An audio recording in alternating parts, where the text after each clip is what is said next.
Thank you. Thank you so much. Thanks for the energy. Thanks for having us over here in this time and space.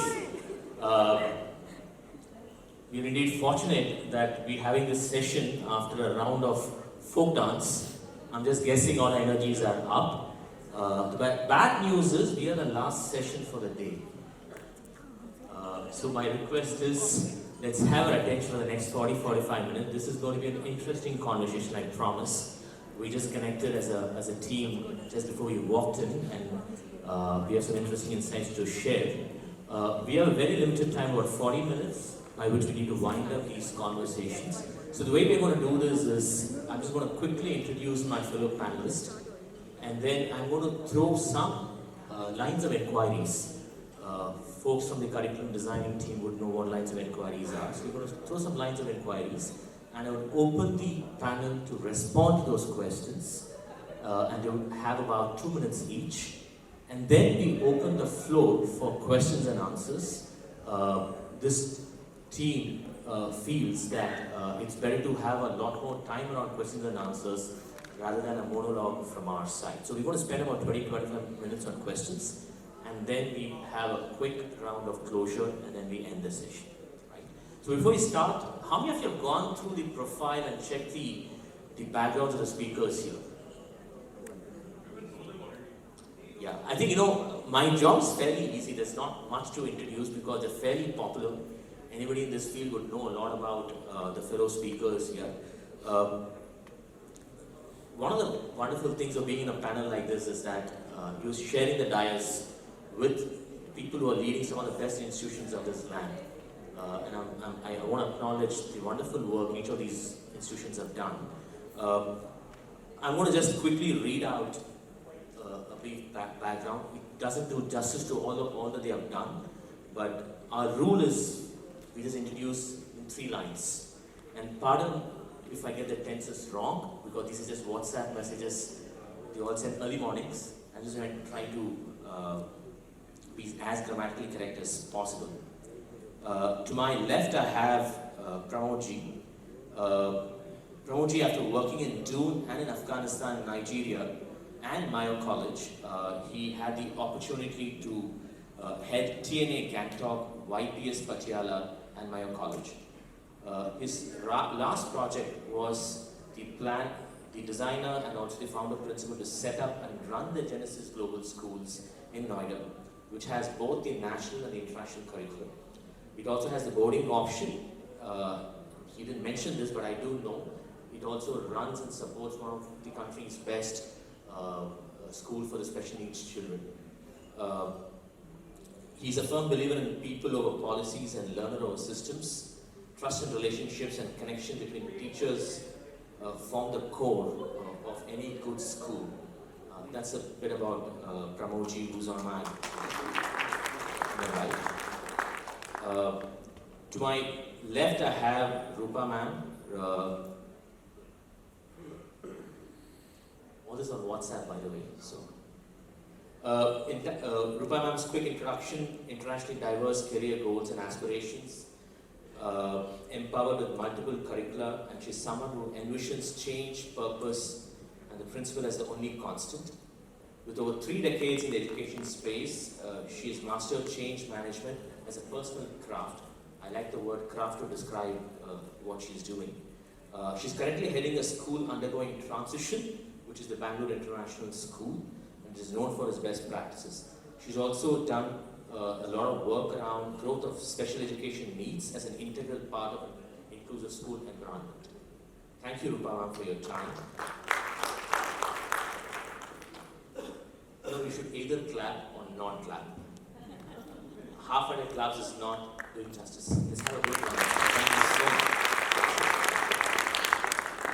I then have Lieutenant General Kulkarni ji. He's a director of Mayo College, Ajmer. As an alumnus of the school, he feels passionate about sustaining the best values of a brand, which is 140 years old. His big challenge is driving a startup mentality into the faculty and to prepare students for a VUCA world, and that's his mission as the oldest student of the campus.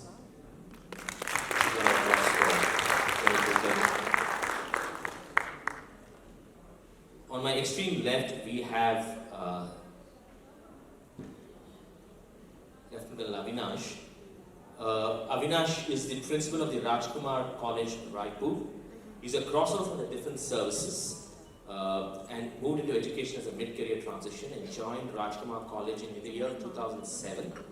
Has extensively used his services in training and experience to motivate alumni about the importance of value-based and all-round growth and development. In fact, just before we walked in, he also shared some of the work he has done around inclusiveness in his own school. So thank you, fellow panel members. It's really an honor to share the bias with you. So to begin with, I'm just going to throw 3 lines of questions around the topic quality and sustainability, quality and inclusiveness towards sustainable development. That's the broad topic.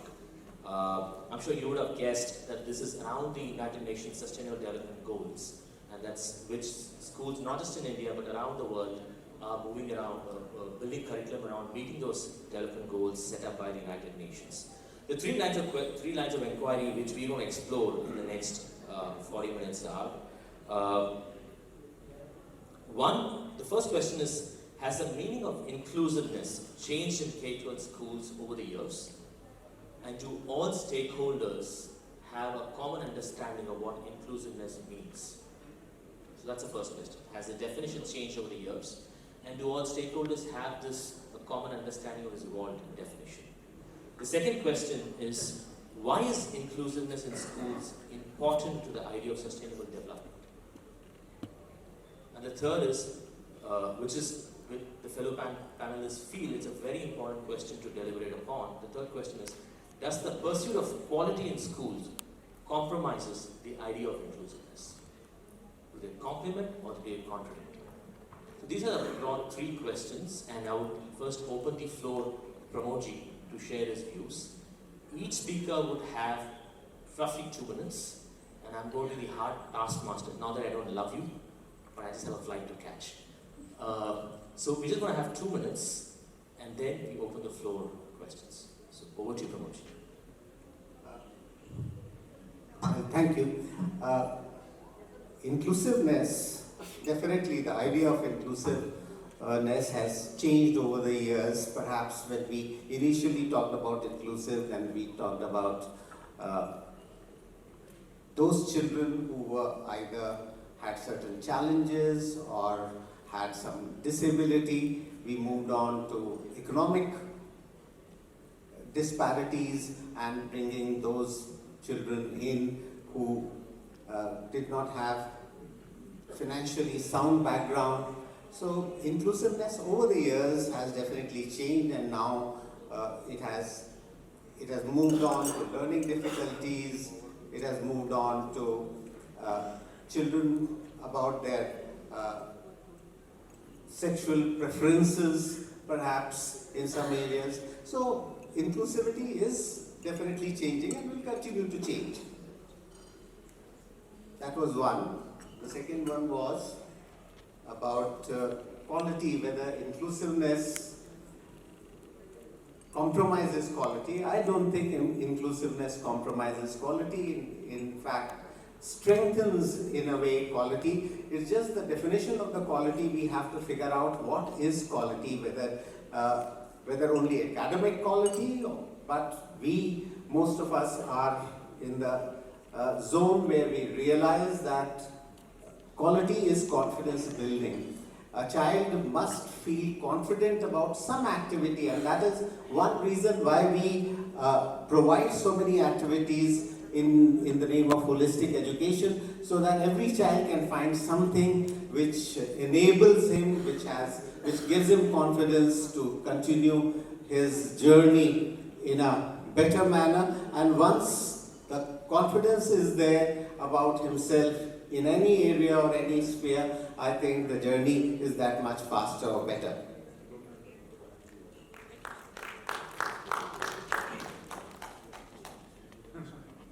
Absolutely. He's been the perfect role model, exemplar, with respect to complying with the time. Thank you so much, Pramodji, for your views and for sharing that there's a changing definition of inclusiveness, and inclusion and quality don't go hand in hand. I will now hand over the mic to Rupaji, who's on my left, and we can go in the clockwise order. Thank you, Vishnu. For me, yes, I see that the word inclusive education has changed over my decades of in the teaching space, learning space. Now, it is definitely more broad. It has grown, this term has grown more organically to include many kinds of differences into our education. Earlier, we were a proponent of a very rigid kind of system. I think over the years, I can see many more educators, teachers have become more not compassionate but empathetic towards the cause, where children with different abilities and competencies have entered into our space. And hence, I'll say it is an evolving concept. It is growing, it is evolving, and it is only going to bring about a dynamic equilibrium in our learning space. This is for me about inclusiveness, and then comes the question of quality. Quality is something that doesn't impede inclusiveness. If you want to be inclusive, you will have your policies in place, and quality will just be followed with accountability. It cannot be because of inclusiveness. Both can go hand in hand, and both will help the child with scaffolding facilities to reach his personal growth and development. And I feel that for today's day and age, both are equally important, how we are shaping our children to be the 21st century learner, global citizens.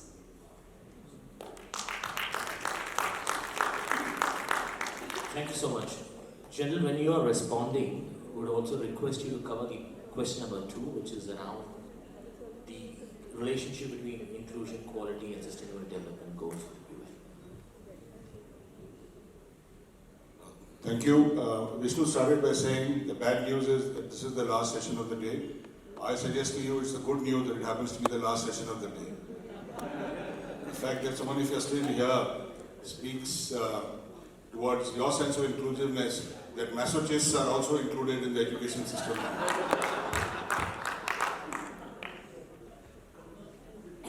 This whole topic centers around the Sustainable Development Goal 4. I just want to read it out because I think it's very important. The Goal 4, and I'm sure all of you are familiar in your own schools, but I just read it out. Talks is to ensure inclusive and equitable quality education, and not equal. So please understand there's a huge difference there. And promote lifelong learning opportunities for all. And within this goal, they have set down 7 targets and 3 means of implementation. So while we discuss these things theoretically at so many fora, when wise people, when they made this thing at the conference of persons in Paris, I think at least let us, how many of us know those 7 targets and 3 means of implementation? Please raise your hands. I read it, but I forgot. I know at your stage you have forgotten more than I've learned. I know. But anyway, this is banter between friends, it's okay. But more seriously, so my point is we are all in the business of education. SDG 4 directly impacts us. It's our business to know this. Right? So we all come and talk. Please understand that the difference between when somebody has worked out things, you may disagree, you may want to add to it, you may want to drop out something. But we must know at least what some wise people have worked on. Otherwise, I get the sense in all these conferences that there's a hell of a lot of this bleeding heart mentality. You know, and we're worried about the world. I see, they remind me of these international beauty pageants. You ask any Miss World, what do you do? I'd like to eradicate global poverty. I won't like to see a single child go home hungry at night. Please, we are in the serious business of education. And we owe it to them. And we also need to reach Sustainable Development Goal with 5 and 10.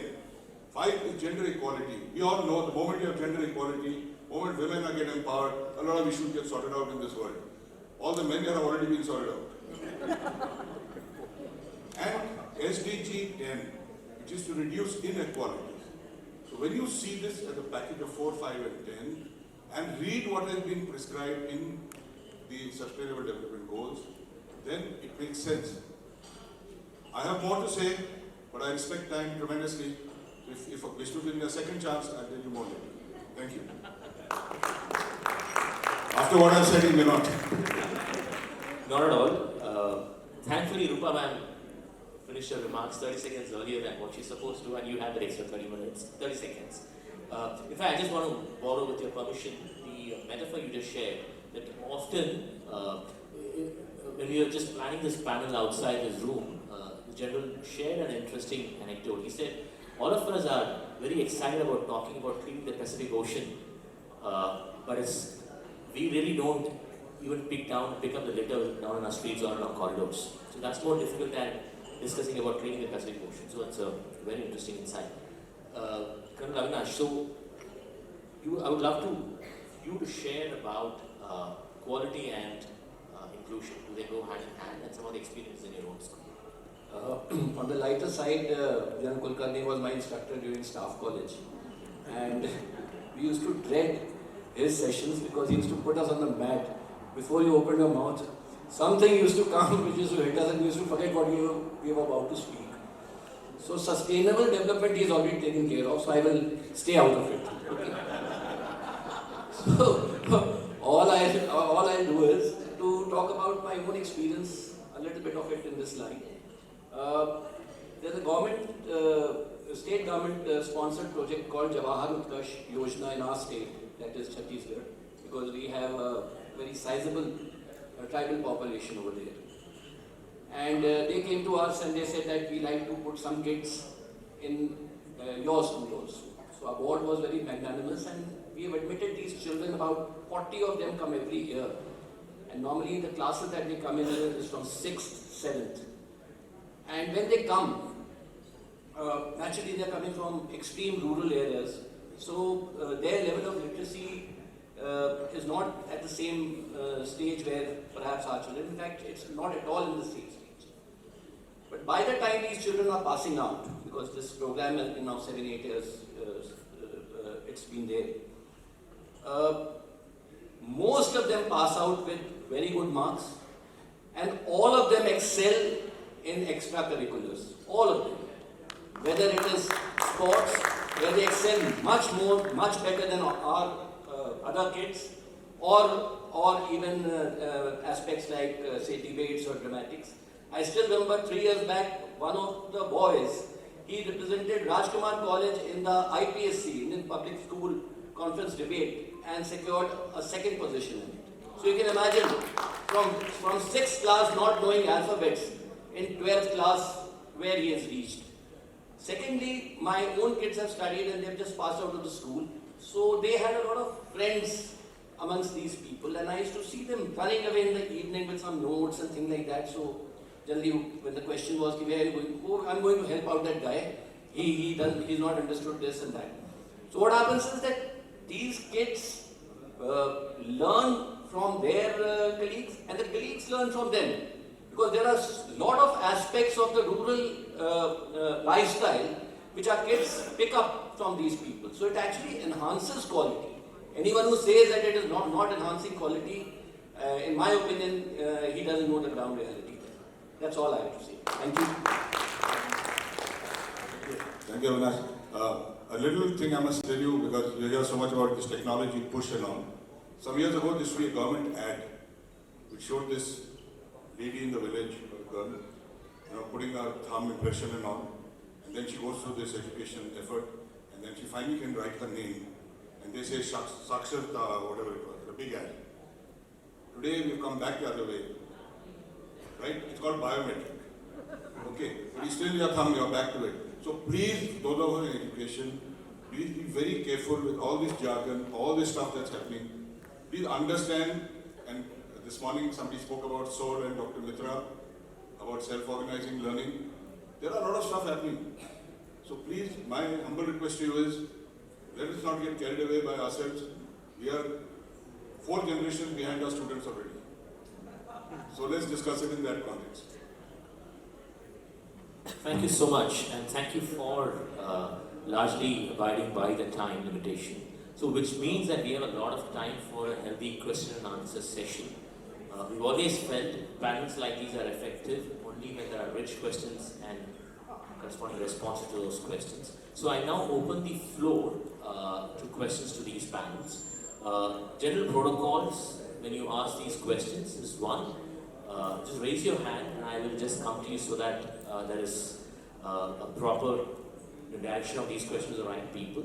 Two, my request is when you ask a question, please restrict yourself to asking a question and not make a statement. Often for fellow panelists like us, it gets very difficult whether it's a statement or a question or what to do with that. So help us understand what we need to do post you sharing your question by being specific and precise. And three, just restrict to one question at a time so that we give an opportunity for others. If we have another question, we'll probably come back after we've exhausted opportunities for others. Yeah. So the floor is now open. I see the gentleman here and then I'll come to the gentleman in the blue suit. Yes. The gentleman in the Nehru jacket. Yeah.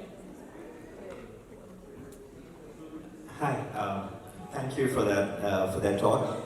My question was just probably if all of you in the panel could just probably say that one thing that you think is necessary to expand inclusiveness in all of your schools, and do you really think that inclusiveness is becoming more because of the government control, or how in your private institutions, I don't know if Rajkumar College also comes in a private school or it's also funded by the government, but will you do that one thing in your school to actually make sure that inclusiveness goes higher in all of your institutions?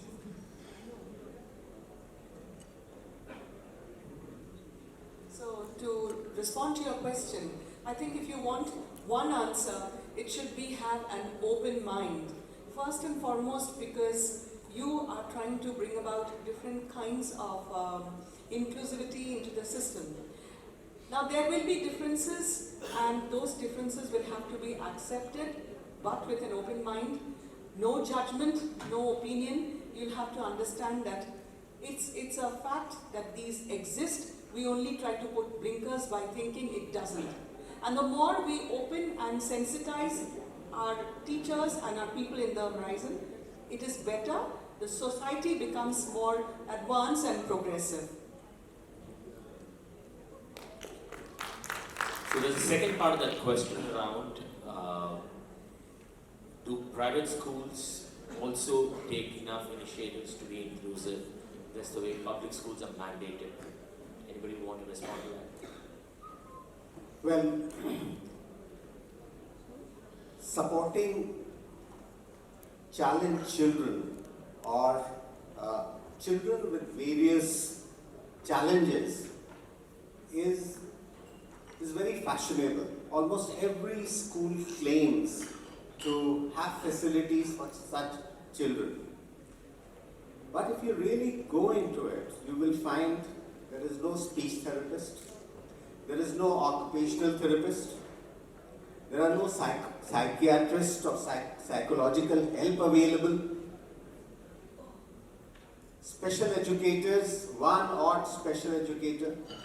But today the situation is, the number of children who are special needs that we admit in school is much less than the children we identify who require support. And the parents, as soon as we identify, goes into denial. No, my child is okay. There is nothing wrong with the child. So there is a huge challenge. Lakhs and lakhs of children are today passing through school education without getting the support that is required. So I think we all need to introspect and reflect on this issue. The gentleman in the blue suit, yes.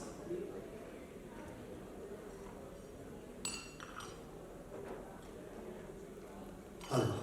So the question is somewhat personal. I have a daughter who is in class 6. And she says that I don't like math, I don't like science. And I'm good at drawing, I'm good at singing. What to do with a child like this? From the morning, I'm seeing people who are talking about that from India, we have got this doctor, this engineer, that engineer. What will happen to a person who have a daughter who is creative, but school don't talk much about the creativity. We are talking about the inclusive education. Doesn't it include that the art should be given a prominent importance too?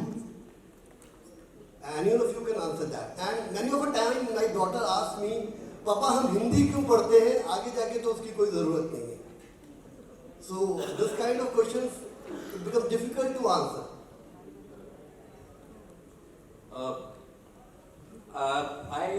I can cite to you my own establishment since I'm there. We have a full-fledged music department. We have a staff of 14 music teachers in our school, and this music department has been there since the last 80-90 years because it's named after one of the kings who had donated the building and things like that. Similar emphasis has been given to the art department. We have a full-fledged art department, and we have 2 arts teachers in the junior section, 3 arts teachers in the middle section, and 5 of them in the senior section. And we are offering art as a subject in 12th also. So what I'm trying to say is that I can give you example of my own 2 children who now passed out about, say, in a span of 5 years from now onwards. 5 years back. My daughter was not very good in science and maths. She was all right, and through various efforts and things like that, she scored 94% in class 10, which is not bad. She scored 93 in maths. She was very happy because she said कि board में 93 आ गए. After that, we asked her as to what she wanted to do. She took humanities. All right, she passed out of Stephens last year, and she took philosophy honors after doing science till 10th. My son also opted for humanities. He also did very, very well in board exam, and he is doing law now. So the problem is that maths, science, at least when I was growing up, these were the subjects which were the blue ribbon subjects, बहुत अच्छा है, ये बच्चा बहुत अच्छा है, ये अच्छा करता है इसमें. And anyone who is good in, say, some humanity related subject or art or something, he is considered कि हाँ ठीक है drawing कर लेता है. That era is no longer sustainable. I mean, in my opinion, we must move beyond that because every subject is important, whether it is PE, whether it is environmental science, whether it is art, whether it is music. If I may just add to what Avinash said, all that he said is right. But my question comes back to you, sir, who raised the point. The labeling is being done by you. Problem is not with your child. In art, in music, the entire basis is mathematics. Entire basis is mathematics. You are telling her only if he does something, just give her the maths book, is she going for good at maths? Please show me any piece of art which doesn't have a mathematical basis. Those 7 notes, today some of the oldest things which were lost from voice recordings and analog can be digitized and brought back to original life. It's all mathematics. So please understand, when I grew up we had this culture, either you become a doctor or an engineer in the family, otherwise obviously you're a wastrel. In my own family, my kid sister had to become a doctor, otherwise family honor was at stake. I went on to do other things. But please understand, you have today's digital world and understanding of maths, and you don't have to know fancy maths, but everything, your data, AI, everything runs on recognizing patterns. Patterns run out of numbers. So any of us who's fooling himself, he's gifted in arts. Sorry, the one who's gifted in arts is also gifted in mathematics. I've got a large number of riders in my school. Alright? Every rider is taking that job, is doing millions of calculations in his mind, just when to lift the horse, when to shift weight and all that. You got to give that connect to that student. This is the connect between your maths and what you're doing, and you will find the change. I'm sorry, as parents to begin with, and as educators, we are the ones who stigmatize this. In my own school, A section is the math section, E section is humanities section. Psychologically, you have degraded those guys. So then it's our fault now. But the reality is, the kid is not disadvantaged. We are making the child feel disadvantaged. So why are we creating this culture of a children of a lesser God? So let us, who are sitting here, do something about it. This is what I was saying.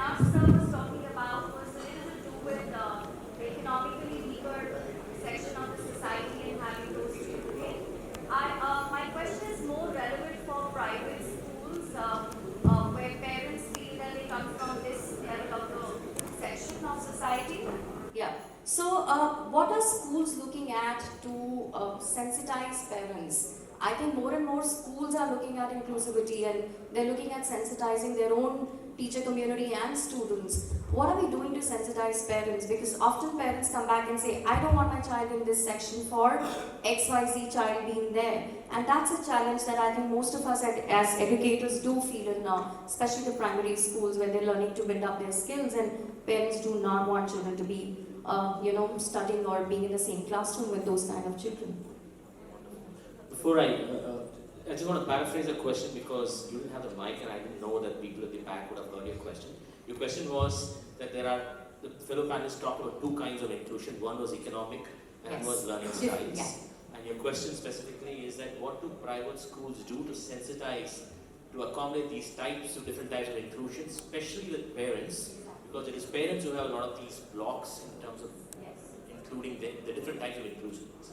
Rupa, you wanted to share? Yes.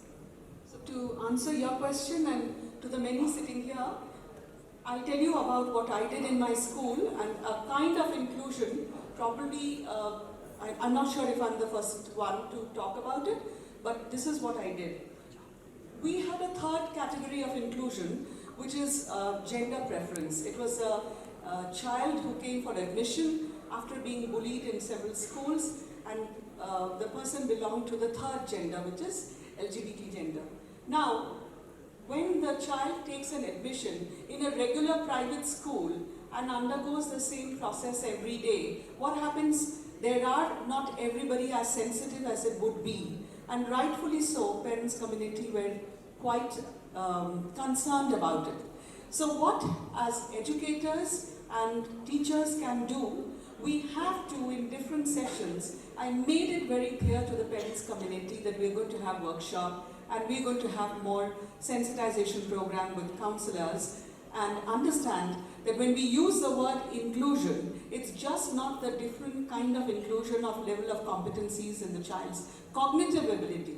It's also a different kind of inclusion that we need to think about in the 21st century, which is becoming very rampant, and for which we change the admission form. So you can write about male, female, or any other, and we are a school where we accepted any other with several layers of sensitization program with parents. There was no way that I could accept the child being rejected by our school and with me as a head.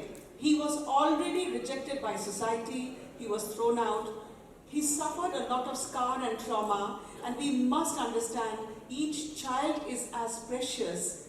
We have to directly respect the human part of that child, the soul, not the gender that he belonged to.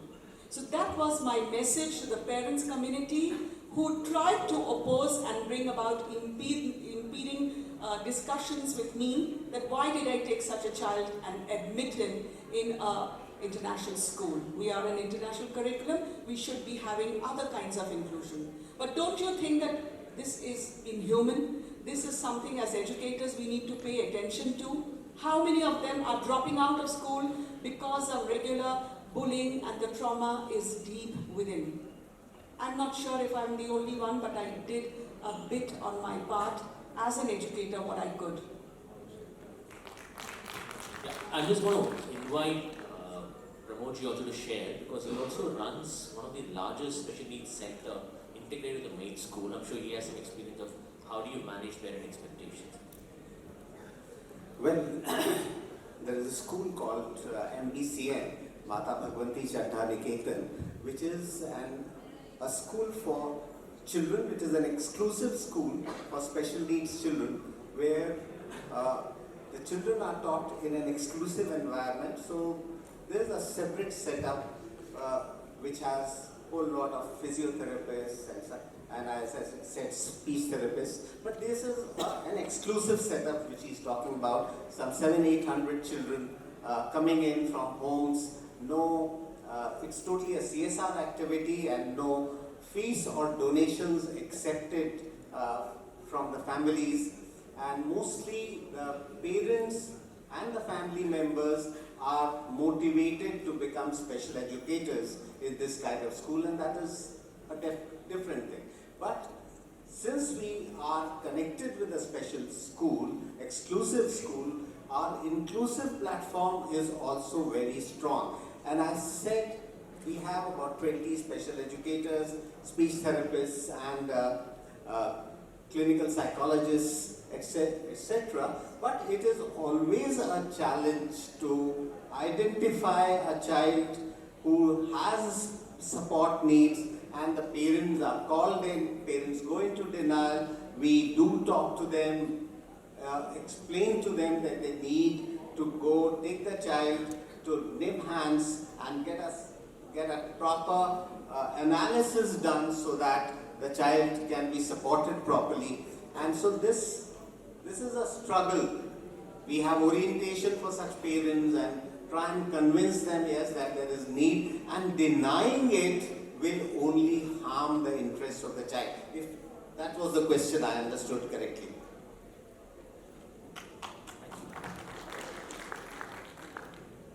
I have a special, I'm going to take some liberty to respond to this question. I'm a parent of a special child myself, and I can tell you, but she's just 20 months old, I have a long way to go. But in our school, we have about 120 children of different learning needs, and I'm sure many of your schools would also have.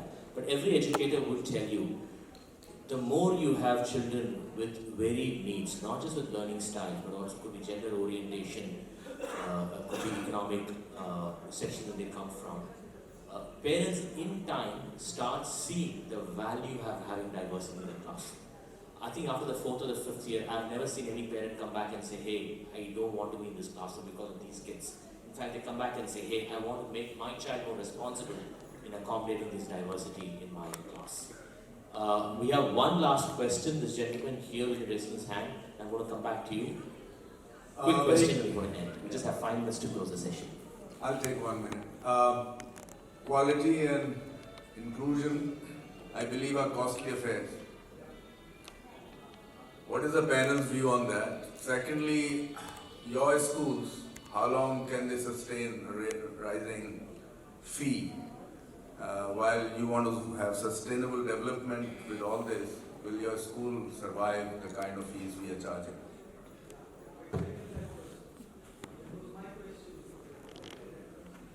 We could have two people responding to that question. One part is, what is the cost which can sustain quality and inclusion? And two, to what point these private schools with these high fees can sustain themselves? Are you talking about the fee increase? Is that part of the question? Fee itself now.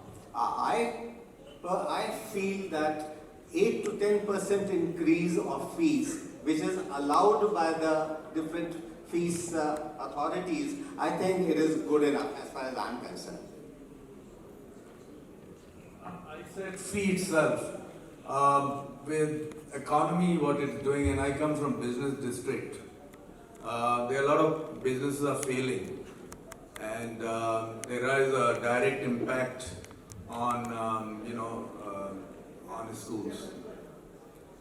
And I also feel that there is another sustainable issue is how the parents then relationship with the school when they become extremely service demanding. Some people take it all right, but in terms of real education, we lose out. So anybody in the panel, or can I respond to this quickly? Quality and inclusion, will the cost sustain? My answer is, there's no straight answers to these, but I do know it's extremely difficult. I think Pramodji talked about it. The moment you want to accommodate different learning needs in a class, it is expensive, and we live in a country, at least most of our private schools live in a space where we don't get any public funding. Neither is it possible to charge parents the cost which goes into setting up those extra support. So it is a challenge, and I frankly don't have answers. I run about 3 schools. 2 of them are in Delhi, in one of the best locations. I have a waitlist of about 1,000 kids, yet the schools don't make money. So just the way high fees are unsustainable, there are also parts in this country where the fee doesn't justify the cost goes into running those schools. So it is, I'm sure some of you know what I'm talking about unnecessary fee regulation in some parts. And in some parts, private schools exploiting parents.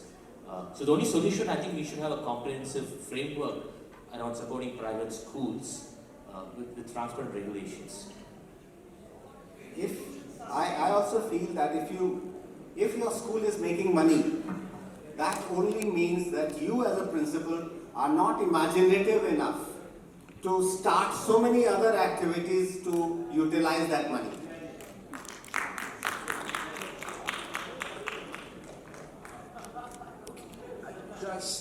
Do I have time for one question? There's a gentleman up there, he's been raising his hand right from the beginning. I deliberately didn't go there because I want to include every part of the hall. One last question, quick and short, and we end this. Okay, sure. This comes from personal anecdote. I come from, without naming the school, the sections that we were in, they were divided into super ability, depending upon like what percentage we scored in 10th. Right? I won't name the school, I'm pretty sure like everyone would know, right? So, how much of that do you think is regulated? What is your view about it? And as far as sustainability is concerned, I think it's about giving back. Yeah, so it's about giving back. Like, just one last thing about the alumni giving back. Why are schools reluctant sometimes? Giving back, like without asking anything. So I'm going to paraphrase a question. Yeah. So I'm going to paraphrase a question for the benefit. I'm going to paraphrase. One first question is the practice of some schools, if not all schools, practice of some schools segregating students into sections into high marks. Ability is different. High marks. If I'm doing certain percentage, I go to section A. If I'm a bad student, I go to section B. And if I'm a worse student, I go to section C. Is that practice good or not? That's the first part of the question. Let's just respond to that and then we'll go to the next question. Anybody wants to take it? It's absolutely a walk practice in my mind, and I'm going to boldly say that those who are practicing it has not reached much to a great height. And I was a part of that system 10 years ago. I was also into section B, where it is a mid-ability section, and I was not teaching section A. No, I want to be candid because we are, and we can't put blinkers on our eyes because people are practicing all these walk things. More than what we care to admit, we are more ostrich-like in this aspect. I do remember when I started teaching, this streaming was done in Doon School. The best students in A section, and the B, and the C, and the D. And as a young master, I was given D. And as soon as I walk into the class, and I would explain something and ask the students, have you understood? Sir, leave us alone. We are B4 for science, B4 for Hindi, B4 for maths. What do you expect from us? Leave us alone. Thank you so much. I know there's a second Tell question. you this thing about streaming. At least I know a very prominent school in Delhi. Parents love it. They have 27 sections in class 11 and 12. I come from that same school. Don't say it's all bad. You can tell me the theory, but I know a school in Delhi like this. I come from the same school, sir. What is the bit about Alan? So, I'm going to, in the interest of time, Ravi will kill me if I'm going to go any further. The question is about alumni, but I would suggest that you meet the panelists and talk about it. Because I think it depends on which school we come from. There are private schools, there are public schools, and there are legacy schools. Thank you so much. I would really appreciate panelists and also the audience for the lovely interesting questions. Thank you. Thank you everyone. Thank you for a lovely session. May I please request Dr. Jappreet Singh to felicitate our panelists and our moderator, please.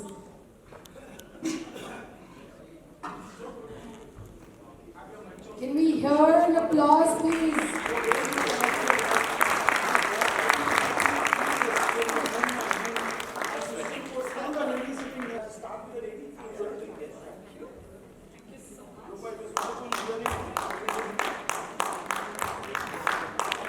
It's our last session. Can we hear a big round of applause?